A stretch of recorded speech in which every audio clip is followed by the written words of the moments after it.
ಕಲಬುರಗಿ ಹಾಗೂ ಯಾದಗಿರಿ ಮಟ್ಟದ ವಫ್ತ್ ಇಲಾಖೆ ಪ್ರಗತಿ ಪರಿಶೀಲನೆ ನಡೆಸಿದ ನಂತರ ಮಾಧ್ಯಮರ ಜೊತೆ ಸಚಿವ ಜಮೀರ್ ಅಹಮದ್ ಅವರು ಮಾತನಾಡಿದರು. ಕಲಬುರಗಿಯಲ್ಲಿ ಸುದ್ದಿಗೋಷ್ಠಿಯಲ್ಲಿ ಮಾತನಾಡಿದ ಅವರು ಅನೇಕ ವಿಷಯಗಳನ್ನು ಹಂಚಿಕೊಂಡರು. ಟೋಟಲ್ ಅರ್ಜಿಗಳು ಬಂದಿದ್ದು ಗುಲ್ಬರ್ಗಾದು 368 ಅರ್ಜಿಗಳು ಬಂದಿತ್ತು. ಅದರಲ್ಲಿ 100 ಎನ್ಕ್ರೋಚ್ಮೆಂಟ್ ಆಗಿದೆ ಹಾಗೂ ಖಾತಾ ಆಗಬೇಕು, ಸರ್ವೆ ಆಗಬೇಕಂತ ಒಂದು 100 ಅರ್ಜಿಗಳು ಬಂದಿತ್ತು. 55 ಅರ್ಜಿಗಳು ನಾವು ಖಬ್ರಸ್ತಾನ್ಗೆ ಜಾಗ ಕೇಳಿದ್ದೀವಿ ಅಂತ ಆ ಅರ್ಜಿಗಳು ಬಂದಿತ್ತು. ಮಿಕ್ಕಿದ 200 ಅರ್ಜಿಗಳು ಅನುದಾನ ಮತ್ತು ಮುತ್ತೊಲೀಸು ಕಮಿಟಿ ಮಾಡಿಕೊಡ್ಬೇಕು ಅಂತ ಕೇಳ್ಕೊಂಡಿದ್ವಿ. ಅದೇ ಥರ ಯಾದಗಿರಿದು ಟೋಟಲ್ 82 ಅರ್ಜಿಗಳು ಬಂದಿತ್ತು. ಅದರಲ್ಲಿ 38 ಅರ್ಜಿಗಳು ಎನ್ಕ್ರೋಚ್ಮೆಂಟ್ ಖಾತಾ ಸರ್ವೆ ಆಗಬೇಕಂತ ಅರ್ಜಿಗಳು ಬಂದಿತ್ತು. 33 ಖಬ್ರಸ್ತಾನ್ದು ಅಂತ ಬಂದಿತ್ತು. 11 ಇದು ಬೇರೆದು ನಮ್ಮ ಕಮಿಟಿ ಮಾಡಿಕೊಡಿ, ಆಮೇಲೆ ಅನುದಾನ ಬೇಕಂತ 11 ಅರ್ಜಿಗಳನ್ನು ಕೊಟ್ಟಿದ್ರು. ಆ ಹಿನ್ನೆಲೆಯಲ್ಲಿ ಇವತ್ತು ಸಂಬಂಧಪಟ್ಟ ಅಧಿಕಾರಿಗಳ ಜೊತೆ DC ಅವ್ರ ಮೀಟಿಂಗ್ ಇತ್ತು. DC, ತಹಸೀಲ್ದಾರ್, AC, ಆಮೇಲೆ ಮುನ್ಸಿಪಾಲ್ಟಿ, RDPR ಅವ್ರು ಸಂಬಂಧಪಟ್ಟ ಎಲ್ಲ ಅಧಿಕಾರಿಗಳದ್ದು ಇವತ್ತು ಮೀಟಿಂಗ್ ಇತ್ತು. ಭಾಳ ದಿನದಿಂದ ನಮ್ಮ ಒಟ್ಟು ಖಾತೆಗಳು ಪೆಂಡಿಂಗ್ ಇತ್ತು. ರೆವಿನ್ಯೂ ಡಿಪಾರ್ಟ್ಮೆಂಟಲ್ಲಿ ಟೋಟಲ್ 1768 ಖಾತೆಗಳು ಪೆಂಡಿಂಗ್ ಇತ್ತು. ಅದರಲ್ಲಿ 252 ಖಾತೆಗಳು ಮಾಡಿಕೊಟ್ಟಿದ್ರು. 516 ಖಾತೆಗಳು ಪೆಂಡಿಂಗ್ ಇತ್ತು. ಅದು 1 ತಿಂಗಳಲ್ಲಿ ಮಾಡಿಕೊಡ್ತೀನಿ ಅಂತ ಮನೆ DC ಅವರು, ರೆವಿನ್ಯೂ ಡಿಪಾರ್ಟ್ಮೆಂಟ್ ಅವರು 1 ತಿಂಗಳಲ್ಲಿ ಮಾಡಿಕೊಡ್ತೀವಿ ಅಂತ ಕೇಳಿದ್ದಾರೆ. ಅದೇ ಥರ ಯಾದಗಿರಿದು ಟೋಟಲ್ 494 ಖಾತೆಗಳು ಆಗಬೇಕಾಗಿತ್ತು. ಅದರಲ್ಲಿ 337 ಖಾತೆ ಆಗಿತ್ತು. 152 ಖಾತೆ ಬೇಕಿತ್ತು. DC ಮೇಡಮು ಮತ್ತು ಸಂಬಂಧಪಟ್ಟ ತಹಸೀಲ್ದಾರ್ಗಳು ನಾವು 1 ತಿಂಗಳು ಟೈಮ್ ಕೊಟ್ಟು ಮಾಡಿಕೊಡ್ತೀವಿ ಅಂತ ಹೇಳಿದ್ದಾರೆ. ಅದಕ್ಕಿಂತ ಹೆಚ್ಚಾಗಿ ಜಾಸ್ತಿ ಎನ್ಕ್ರೋಚ್ಮೆಂಟ್ ಆಗಿರೋದು ಟೋಟಲ್ ಗುಲ್ಬರ್ಗಾದಲ್ಲಿ 118 ಎಕರೆ ಇಲ್ಲ, ಟೋಟಲ್ ಇಲ್ಲಿರೋದು ಒಪ್ಪಾಸ್ತಿ ಇರೋದು ಟೋಟಲ್ ಗುಲ್ಬರ್ಗಾದಲ್ಲಿ 21,440. ಅದರಲ್ಲಿ 3,610 ಎನ್ಕ್ರೋಚ್ಮೆಂಟ್ ಆಗಿದೆ. ಎನ್ಕ್ರೋಚ್ಮೆಂಟ್ ಅಂದರೆ ಬೇರೆ ಬೇರೆ ಇಲಾಖೆಯವರು, ಆಮೇಲೆ ಪೊಲೀಸ್ ಡಿಪಾರ್ಟ್ಮೆಂಟ್ ಅವರು ಒಂದು 23 ಎಕರೆದಲ್ಲಿ ಆಲಂದಲ್ಲಿ ಪೊಲೀಸ್ ಕ್ವಾರ್ಟರ್ಸ್ ಕಟ್ಟಿದ್ದಾರೆ ನಮ್ಮ ಒಪ್ಪಾದಿದ್ದಾರೆ. ಆ ಥರ ಎಲ್ಲ ಸೇರಿ 3,610 ಎನ್ಕ್ರೋಚ್ಮೆಂಟ್ ಆಗಿತ್ತು. ಯಾದಗಿರಿಯಲ್ಲಿ ಟೋಟಲ್ ಒಪ್ಪಾಸ್ತಿ ಇರೋದು 6,194 ಎಕರೆ. ಅದರಲ್ಲಿ 123 ಎಕರೆ ಎನ್ಕ್ರೋಚ್ಮೆಂಟ್ ಆಗಿತ್ತು. ಮನೆ ಪೊಲೀಸ್ ಡಿಪಾರ್ಟ್ಮೆಂಟ್ ಅವರು SP ಅವರು ಬಂದಿದ್ದರು. DC ಮೇಡಮು ಇಲ್ಲ ಸರ್, ನಮ್ಮ 1 ತಿಂಗಳು ಟೈಮ್ ಕೊಡಿ, 1 ತಿಂಗಳಲ್ಲಿ ಆದಷ್ಟು ನಾವು ಎನ್ಕ್ರೋಚ್ಮೆಂಟ್ ತಕ್ಕೊಡ್ತೀವಿ ಅಂತ ಹೇಳಿದ್ದಾರೆ. ಕೆಲವೊಂದು ಆಸ್ತಿಗಳು ಅವ್ರದ್ದು ಮೂಲ ಆಸ್ತಿ ಇರುವಂಥದ್ದು ಅವ್ರದ್ದೇ ಇರುವಂಥದ್ದು, ಆದರೆ ಈಗ ವಕ್ಫ್ ಅವರು ಇಲ್ಲ ಇವನ್ನ ಈಗ ಒಂದು ಗೆಜೆಟ್ ಆದರೆ ಒಂದ್ಸತಿ ವಕ್ಫ್ ಆಗಿ ಗೆಜೆಟ್ ಆದರೆ ಎಲ್ಲ ನಮ್ಮ ಟೋಟಲ್ ವಕ್ಫ್ ಆಸ್ತಿ ಇರೋದು ಇಡೀ ರಾಜ್ಯದಲ್ಲಿ 1,11,000 ಎಕರೆ ಟೋಟಲ್ ವಕ್ಫ್ ಆಸ್ತಿ ಇರೋದು. ಎಷ್ಟು? 1,11,000 ವಕ್ಫ್ ಆಸ್ತಿ ಇರೋದು. ಭಾಳ ಜನರಲ್ಲಿ ಕನ್ಫ್ಯೂಷನ್ ಇದೆ. ಈ ವಕ್ಫ್ ಅಂದರೆ ಸರ್ಕಾರಿ ಜಾಗ ಅಂತ. ಈ ಸರ್ಕಾರಿ ಇಲ್ಲ, ದಾನಿಗಳು ದಾನ ಮಾಡಿರೋದು 1 ಇಂಚು. ನಾವು ವಕ್ಫ್ ಬೋರ್ಡಲ್ಲಿ 1 ಇಂಚು ಸರ್ಕಾರಿ ಜಾಗ ನಮ್ದಿಲ್ಲ, 1 ಇಂಚು ಜಾಗ ನಾವು ತಗೊಂಡಿಲ್ಲ. ಉಲ್ಟಾ ಸರ್ಕಾರ ನಮ್ಮದು ಅಕ್ವೈರ್ ಮಾಡ್ಕೊಂಡಿದೆ. ಭಾಳ ಕಡೆ ಭಾಳ ಡಿಸ್ಟಿಕಲ್ಲಿ ನಮ್ಮ ವಕ್ಫ್ ಜಾಗದಲ್ಲಿ ಸರ್ಕಾರಿ ಉದಾಹರಣೆ ಕೊಟ್ಟೆ. ನಾನು ಗುಲ್ಬರ್ಗಾದಲ್ಲಿ ಪೊಲೀಸ್ ಕ್ವಾರ್ಟರ್ಸ್ ಕೊಟ್ಟಿದ್ದಾರೆ. 23 ಎಕರೆ ನಮ್ಮದು. ಇನ್ನೊಂದು ರೈಲ್ವೇದವರು ನಮ್ಮ ಜಾಗದಲ್ಲೇ ನಮ್ಮ ಪರಿಹಾರನೂ ಕೊಟ್ಟಿಲ್ಲ, ನಮ್ಮ ಬೇರೆ ಆಲ್ಟರ್ನೇಟ್ ಸೈಟು ಕೊಟ್ಟಿಲ್ಲ. ಆ ಥರ ರೈಲ್ವೇದವರು ಡಿಮಾಂಡ್ ಮಾಡಿದ್ರು.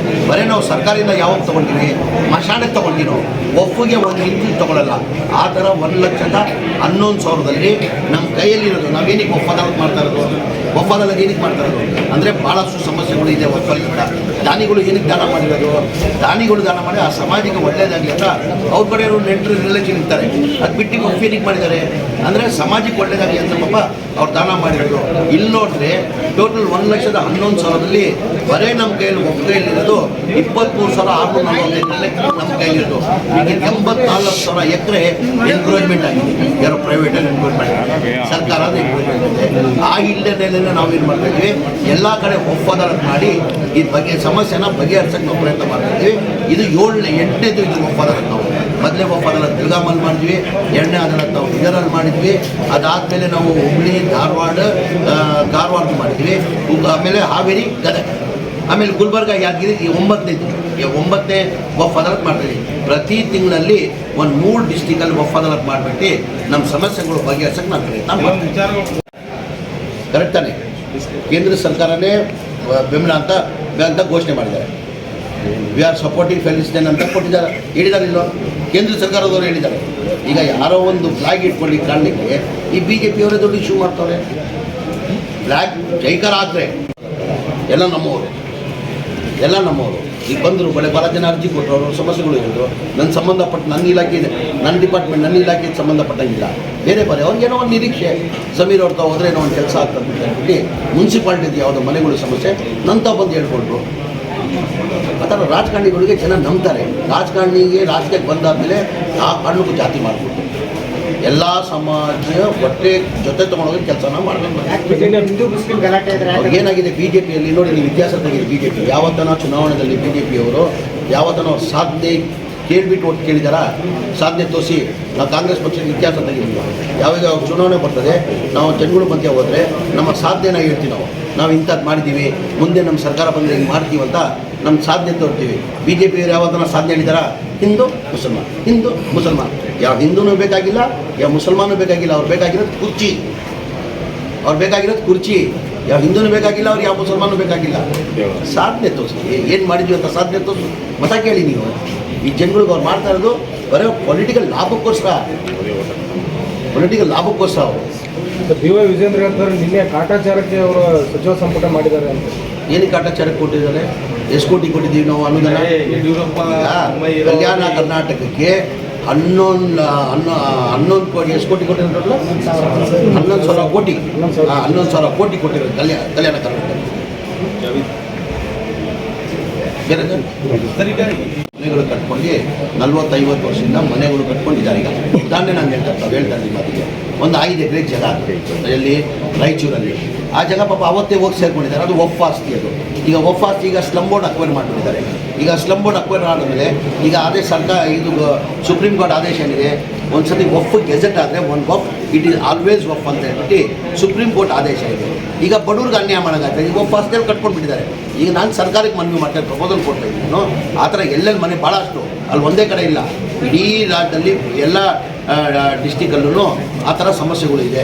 ಭಾಳಷ್ಟು ನಮ್ಮ ಒಫ್ ಆಸ್ತಿಗಳಲ್ಲಿ ಬಡವ್ರ ಮನೆ ಹಿಂದೆನೇ ಒಂದು 20-30 ವರ್ಷ ಹಿಂದೆನೇ ಮನೆಗಳು ಕಟ್ಬಿಟ್ಟಿದ್ದಾರೆ.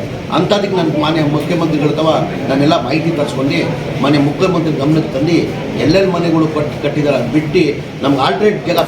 Bureau report RJ32 news Kannada, Kalaburagi.